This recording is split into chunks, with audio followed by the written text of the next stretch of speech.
The massive alien ship floated in the darkness of space like a sleeping giant. Its hull was dark purple and covered with strange patterns that glowed softly. Inside the ship, Admiral Kethvar stood on the command bridge looking at the big screen.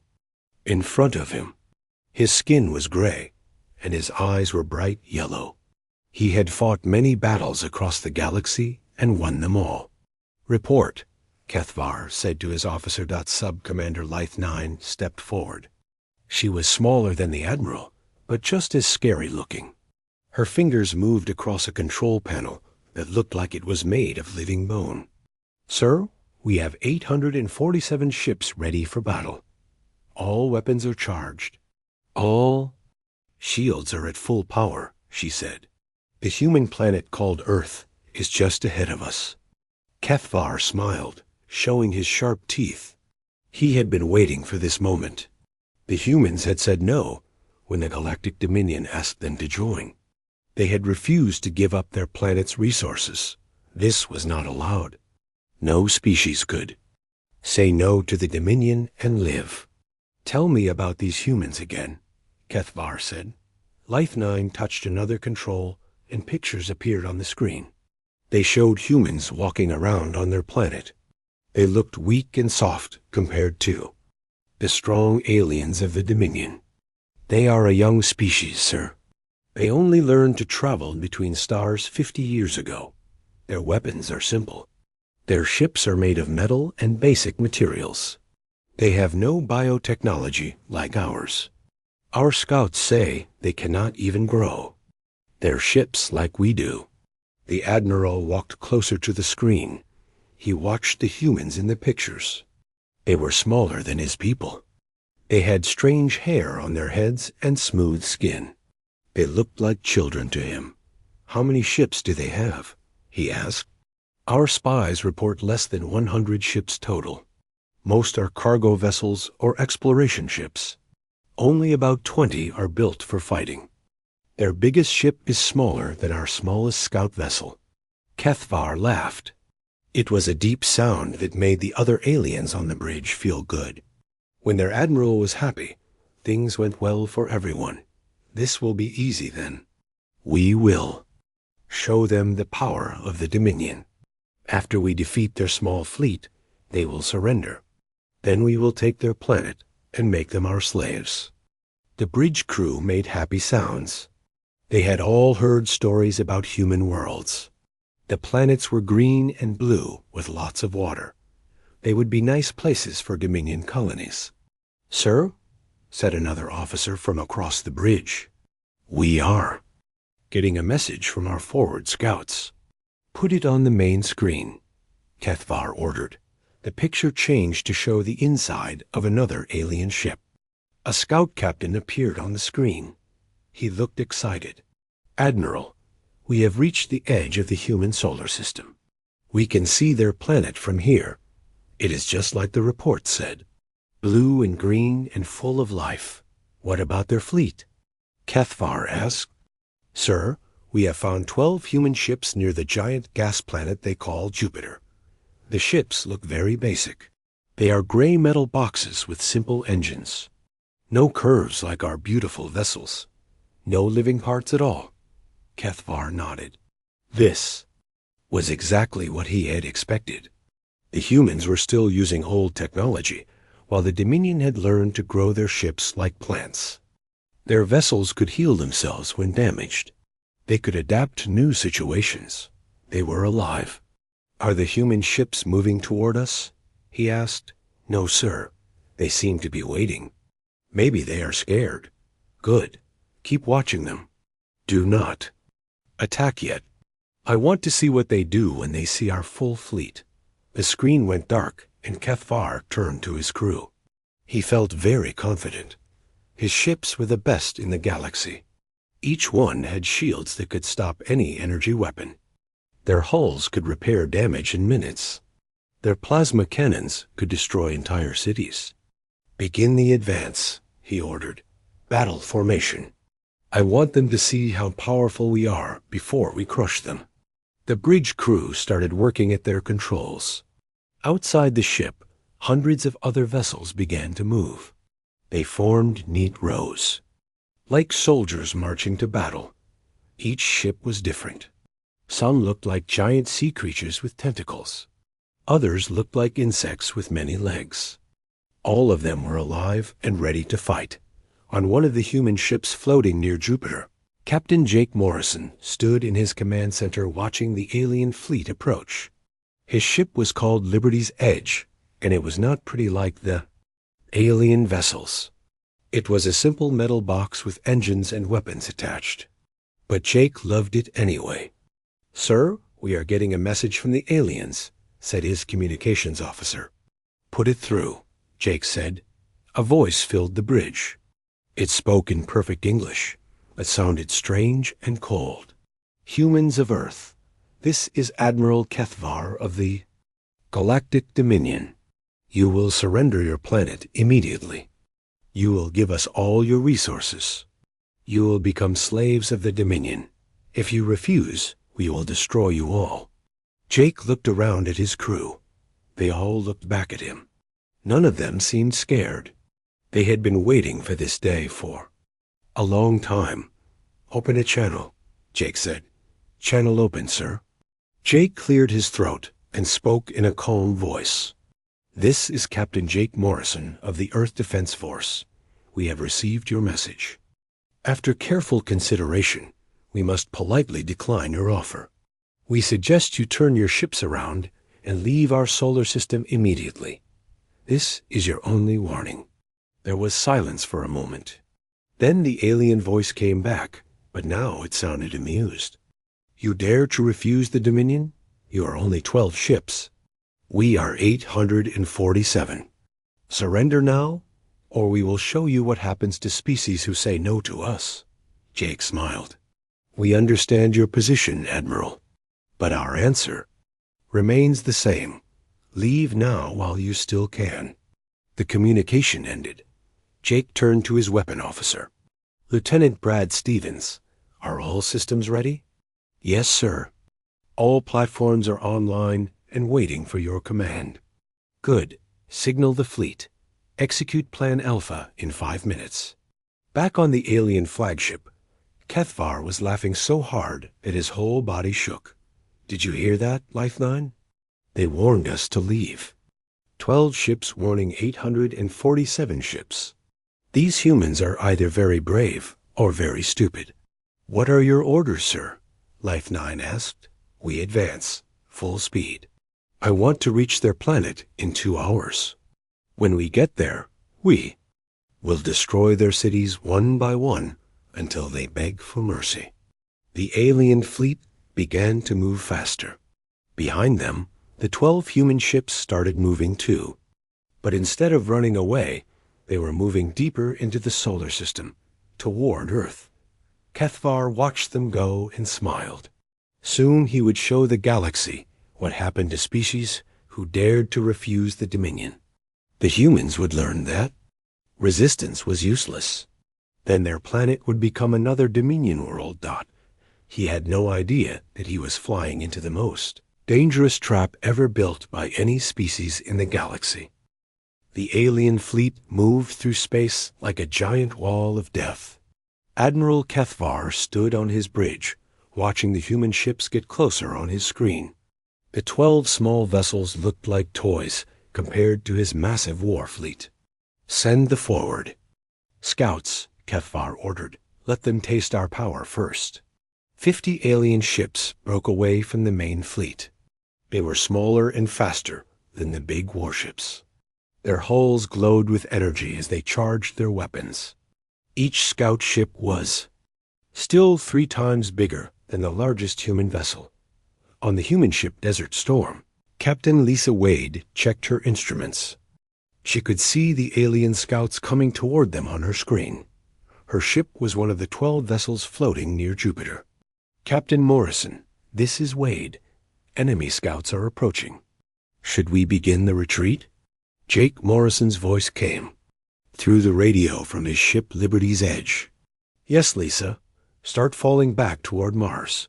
Make it look real." Lisa smiled. "You heard the man. Take us toward Mars. Make it look like we are running scared." Her pilot nodded and started the engines. The Desert Storm turned away from the approaching aliens and began moving toward the red planet. The other human ships did the same thing. Soon all 12 vessels were flying away from the alien scouts. On the Zephyrian flagship, Sub-Commander Life 9 watched the human retreat. "Sir, the humans are running away. They are heading for the inner planets." Cathvar laughed. "Of course they are running. They finally understand how hopeless their situation is. Order the scouts to follow them. Destroy a few ships to send a message." The alien scouts increased their speed. Their biohulls pulsed with excitement as they chased the fleeing humans. Soon they would taste their first victory of the day. But something bothered Life 9. She studied the human ships more carefully. They were not flying in panic like scared animals. Their movements were too organized, too planned. "Admiral, something seems wrong," she said. "The humans are retreating in perfect formation. This does not look like fear." Cathvar waved his hand. "You worry too much. No species has ever defeated the Dominion. These humans will learn that today." The first alien scout ship fired its plasma cannon at the nearest human vessel. A bright blue beam shot across space toward the Desert Storm, but the human ship was already moving. The plasma beam missed by several kilometers. "Return fire," Captain Wade ordered. The Desert Storm turned slightly and fired back. But instead of energy beams, it shot what looked like simple metal bullets. The projectiles were long and thin and moving very fast. The alien scout captain laughed when he saw the primitive weapons. "They are shooting metal at us? How foolish." But his laughter stopped when the first projectile hit his ship's energy shield. Instead of bouncing off or being absorbed, the metal bullet went right through the shield like it was not there. The projectile smashed into the hull and tore a huge hole in the bio-armor. "What happened?" the scout captain screamed. "How did it penetrate our shields?" More projectiles hit the ship. Each one punched through the energy barriers and damaged the living hull. The bio-armor tried to heal itself, but the damage was too severe. Huge sections of the ship began to die. "Shields are useless," the communications officer shouted. "The metal projectiles ignore energy defenses." The scout ship exploded in a ball of fire and debris. The other alien scouts stopped advancing and stared in shock. Their energy shields were supposed to protect them from everything. No weapon should be able to pass through them so easily. On the human ship, Lieutenant Commander Brad Stevens checked his weapon systems. "Direct hit, Captain. Enemy scout destroyed." "Good shooting, Brad. Signal the fleet. Execute pattern Delta." The 12 human ships suddenly changed direction. Instead of running away, they split into 3 groups and began attacking the alien scouts from different angles. Their metal projectiles cut through space like invisible knives. 3 more alien ships exploded within minutes. Their biohulls could not regenerate fast enough to repair the massive kinetic damage. The living armor that made them so strong against energy weapons was useless against solid matter, moving at incredible speed. Back on the flagship, Admiral Cathvar watched his scouts being destroyed one by one. His yellow eyes grew wide with disbelief. "How is this possible?" he demanded. "Our shields should stop any attack." Life 9 worked frantically at her control panel. "Sir, I am analyzing the human weapons. They are not using energy at all. They are firing solid projectiles at very high velocity.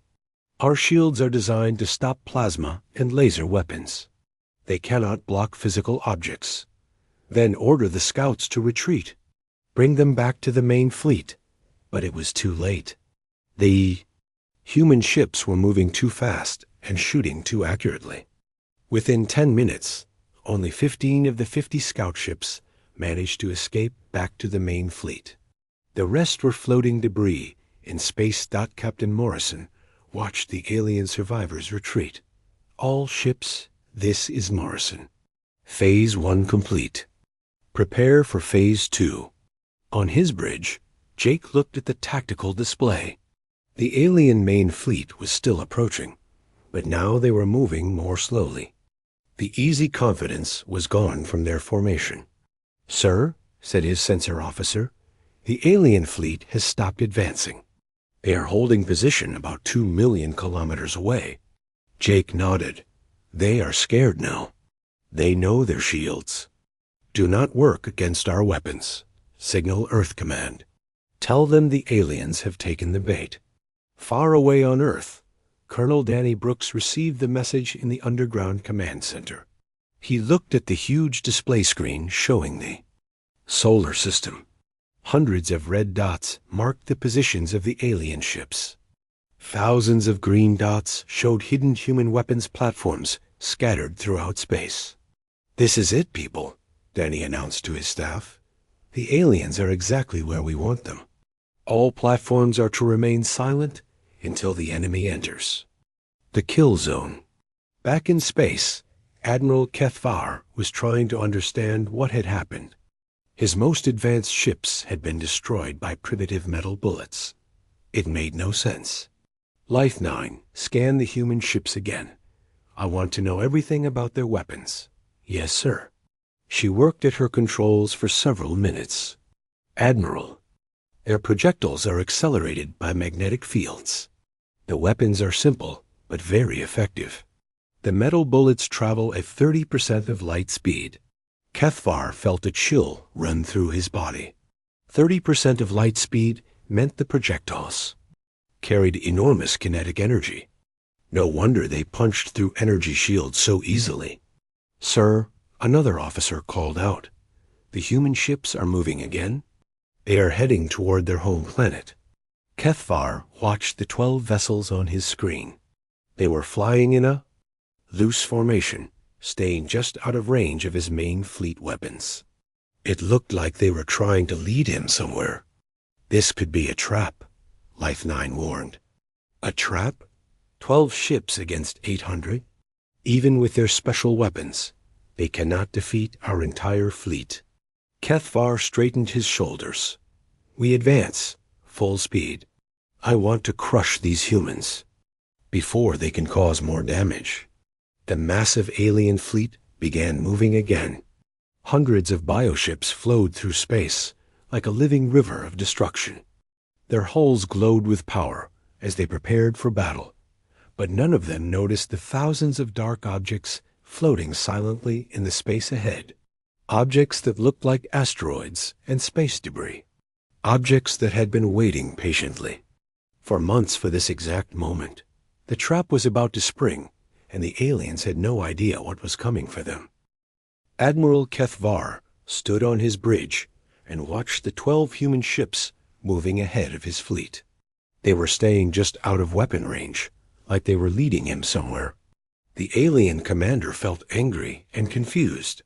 His scout ships had been destroyed by simple metal bullets. It made no sense. "Increase speed," he ordered. "I want to catch those humans before they reach their planet." The massive alien fleet moved faster through space. 800 ships spread out in a wide formation. Their biohulls pulsed with energy as they prepared for the final battle. Soon they would reach Earth and show these humans what happened. When someone said no to the Dominion Sub-Commander Life 9 checked her sensors again. Something felt wrong, but she could not figure out what it was. The space around them looked empty, except for some asteroids and old space debris. "Sir, we are approaching the human home planet. We should reach it in 30 minutes. "Good," Kethvar said. "Signal the fleet. Prepare all weapons. When we get to Earth, I want to destroy their cities one by one until they surrender." On the human ship Liberty's Edge, Captain Jake Morrison watched the alien fleet getting closer. They were almost in the right position. He touched his communication device. "Nighthawk, this is Morrison. Are you ready?" From somewhere in the darkness of space, a voice answered. It belonged to Captain Amy Foster, commander of a ship that could not be seen by alien sensors. "We are ready, Jake. All platforms are online and waiting for your signal." Jake smiled. The Nighthawk was Earth's newest stealth vessel. It was completely invisible to alien detection systems because it gave off no energy signatures at all. Right now it was floating near the moon, waiting for the perfect moment. "Earth Command, this is Morrison. The enemy fleet is entering the kill zone. Request permission to activate all platforms." On Earth, Lieutenant Colonel Chris Parker sat in the underground command center. He looked at the big screen showing the solar system. The alien ships were exactly where they needed to be. "Permission granted, Morrison. All platforms are authorized to fire when ready." Chris turned to his staff. "This is it, people. Operation Solar Storm is now active. Send the activation codes to all hidden platforms." All around the solar system, thousands of objects that looked like asteroids and space junk suddenly came to life.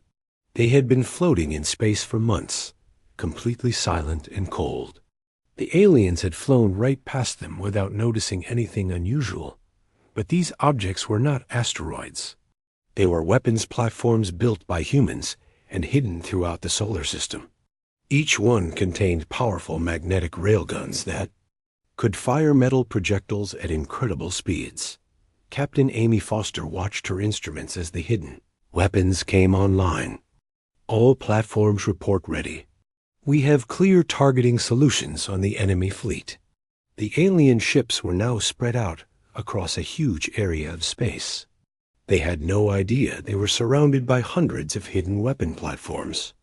The humans had turned their entire solar system into one giant trap. "Fire," Jake Morrison said quietly. All at once, the darkness of space erupted with metal death. Hundreds of hidden platforms opened fire at the same time. Thousands of kinetic projectiles shot out from every direction. The aliens found themselves under attack from above, below, and from all sides. Admiral Cathvar felt his ship shake as projectiles slammed into the hull. Red warning lights flashed all over the bridge as damage reports poured in.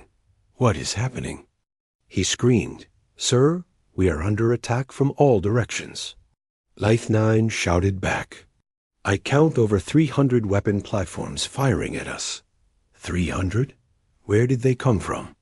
"They were hidden, sir, disguised as space debris. Our sensors could not detect them because they were completely cold." On the main screen, Cathvar watched his beautiful fleet being torn apart. The bioships tried to heal their damage, but the kinetic projectiles were hitting too fast and too hard. Whole sections of living hull were being ripped away faster than they could regenerate. The alien formation, designed for energy weapon battles, became a death trap. The ships were too close together to maneuver properly. When they tried to move, they crashed into each other. The careful battle formation that had won so many victories now worked against them. Captain Lisa Wade on the Desert Storm coordinated with the hidden platforms. "Targeting enemy flagship. All units concentrate fire on the big one." "Negative," Jake Morrison replied. "Let the flagship live for now. We want them to see what happens to their fleet." The human ships moved through the chaos like dancers who knew every step. They had practiced these maneuvers for months. They knew exactly where each hidden platform was located and how to avoid the crossfire. More alien ships exploded every minute. Their bio-armor, so effective against energy weapons, was useless against solid metal moving at 30% of light speed. The living holes died faster than they could heal. "Sir," an alien officer called out, "we have lost over 200 ships in the first 5 minutes." Cathvar could not believe what he was hearing. His mighty fleet was being destroyed by an enemy they could not even see. The humans had not just prepared for this battle. They had turned their entire star system into a weapon. Order the fleet to retreat, he commanded.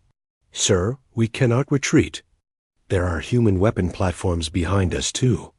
We are completely surrounded. Life 9 worked frantically at her controls. Admiral, I am detecting more human ships coming from behind the planets. They were hiding just like the weapon platforms. New human vessels appeared on the alien sensors. They had been waiting behind Mars and Venus and the gas giant Jupiter. Now they moved to block any escape routes the aliens might try to use. Trap was perfect. The humans had spent years preparing for this moment. Every asteroid, every piece of space junk, every hiding place in the solar system had been used to create the ultimate ambush. Sir, we have lost over 400 ships. Another officer reported. The fleet is being destroyed. Admiral Kethvar watched his dreams of conquest turn into a nightmare. His bioships, grown over decades and trained for countless battles, were dying in minutes. The humans had found the one weakness in Dominion technology and exploited it perfectly. Earth. Colonel Chris Parker watched the battle on his screen. Green dots representing human platforms filled the display. Red dots showing alien ships were disappearing one by one. Sir, enemy losses at 70% and climbing, his aide reported. Good. Signal all platforms to continue firing. Do not let any of them escape except the flagship. The metal storm continued. Hidden railguns fired again and again, sending death across the void. The alien fleet that had come to conquer Earth was being erased from existence in just minutes. Admiral Kethvar realized with growing horror that his species had made a terrible mistake. They had attacked an enemy who was much more dangerous than... They looked. The humans were not primitive at all. They were deadly. Admiral Kethvar's flagship shook again as another metal projectile tore through the hull. Smoke filled the bridge, and several control panels were sparking with damaged electronics. The proud Zephyrian commander looked around at his dying ship and felt something he had never experienced before in all his years of conquest. Fear. Damage report. He called out weakly. Sub-Commander Life 9 crawled to her station. Green blood dripped from a cut on her forehead. Sir, life support is failing. Weapons are offline. We have lost contact with most of the fleet. On the main screen, Kethva could see the remains of his once mighty armada. Broken pieces of bioships floated everywhere. Some hulls were still, trying to heal themselves, but most were completely dead. Of the 847 vessels that had entered the human solar system, only 63 were still able to move. Admiral, the communications officer said with a shaking voice, "We are receiving a transmission from the humans." "Put it through," Kethvar said. He had no choice now. The screen changed to show the inside of a human ship. Captain Jake Morrison appeared, looking calm and serious. Behind him, other humans worked at their stations, like nothing unusual had happened. "Admiral Kethvar, this is Captain Morrison of the Earth Defense Force. I believe you wanted to discuss surrender terms." The alien commander felt his pride cracking, like broken glass. But his ships were dying, and his people were running out of air to breathe. "What are your terms, human?" "First, all surviving Dominion vessels will power down their weapons immediately. Second, you will gather your remaining ships and prepare to leave our solar system. Third, you will carry a message back to your leaders." Kethvar closed his yellow eyes. "What message?" Jake Morrison's expression did not change. "That Earth is not available for conquest. Any species that approaches human space with hostile intent will face the same fate as your fleet." Another voice joined the conversation. A human woman appeared on the screen next to Morrison. She was older and wore a different uniform. "I am Major Susan Price, Earth Specialist in Alien Warfare," she said. "We want you to understand something, Admiral. We have been watching your people for 5 years. We studied every battle you fought. We learned your tactics and your technology from the suffering of other species you conquered. Cathvar felt sick. You were spying on us? We were preparing for you, Susan replied. Every human colony, every space station, every mining operation in our territory has been armed with the same weapons that destroyed your fleet today. If you attack any human world, you will find the same defenses waiting for you. The alien. Admiral looked at his ruined bridge. His beautiful bioship was dying around him. The living hull that had carried him to so many victories was now just dead meat floating in space. How did you know we were coming? He asked. Jake Morrison smiled for the first time. We have been monitoring Dominion communications for years. We knew you would come eventually. We also knew you would bring energy weapons and shields. So we built weapons specifically designed to kill ships like yours. You turned your weakness into strength, Life 9 whispered from her station. Exactly, Susan Price said. You thought our technology was primitive. That was your biggest mistake. Sometimes the simplest solution is the best solution. On Earth, Lieutenant Colonel Chris Parker watched the conversation from the command center. Around him, his staff was already working on the next phase of their plan. Human ships were moving throughout the solar system, collecting alien survivors and preparing to escort them away. Colonel, his aide said, all hidden platforms are powering down. The alien fleet is no longer a threat. Chris nodded. Good. Signal our ships to begin rescue operations. We want survivors to carry our message back to their leaders. In space, Captain Amy Foster guided her stealth ship toward the alien flagship. The Nighthawk was still invisible to alien sensors, but now she revealed herself to help with the rescue mission. Admiral Cathvar, she said over the radio, this is Captain Foster. We are sending medical teams to help your wounded. Do not resist, and no further harm will come to you. The alien commander was too tired to argue. His people were dying, and his ship was falling apart. Understood. We will not resist. Human medical teams boarded the surviving alien ships. They treated wounded aliens and helped repair life support systems. The humans showed mercy to their defeated enemies, even though those same enemies had come to destroy Earth. Colonel Danny Brooks, Earth's top diplomat, appeared on the communication screen. He looked directly at Admiral Cathvar. Admiral, you came here expecting to find a weak species that would surrender without a fight. Instead, you found something much different. You found humans. What makes your species so dangerous? Cathvar asked. We learn from our enemies, Danny replied. We adapt. We prepare. And we never give up. Your people have been conquering worlds for centuries, using the same tactics. You never changed because you never needed to. But we studied you and found your weakness. The alien admiral felt very old and very foolish. What happens now? Now you go home, Jake Morrison said. You tell your leaders what happened here.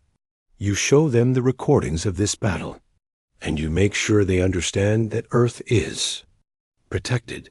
Will you attack our worlds in revenge? Cathvar asked. Susan Price shook her head. We are not conquerors, Admiral.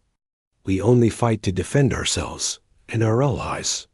But if you attack us again, we will destroy you completely. The alien commander looked at the humans on his screen. They were so small and soft-looking, but they had just destroyed the most powerful fleet in the galaxy in a few minutes. He finally understood that looks could be very deceiving. I will deliver your message, he said quietly. Good, Jake Morrison replied. You have 1 hour to collect your survivors and leave our solar system. Do not return with hostile intentions. The transmission ended. Admiral Cathvar ordered his remaining ships to gather the wounded and prepare for the long journey home. As they slowly moved away from Earth, he thought about the report he would have to give to the Dominion High Council. He would tell them about the humans, who turned their entire star system into a weapon. He would explain how simple kinetic weapons had defeated their most advanced biotechnology. And he would recommend that the Dominion avoid human space forever. Back on Earth, Captain Morrison stood in his rebuilt command center, watching the alien survivors leave. Around him, construction crews were already expanding the hidden defense network to protect human colonies in other star systems. "Sir," his communications officer said, "we are getting messages from human colonies throughout our territory. They want to know if they should prepare for more attacks." Jake smiled. "Tell them yes. Tell them to build more platforms and more weapons. But also tell them something else." "What, sir?" "Tell them that we are not just defending anymore. It is time for humanity to explore the galaxy and find our place among the stars. The universe just learned that we are not victims waiting to be conquered. We are humans, and we fight back." Far away in space, the surviving alien ships limped toward home, carrying news that would change the galaxy forever. Humanity had announced itself not as prey, but as predators. The age of easy conquest was over.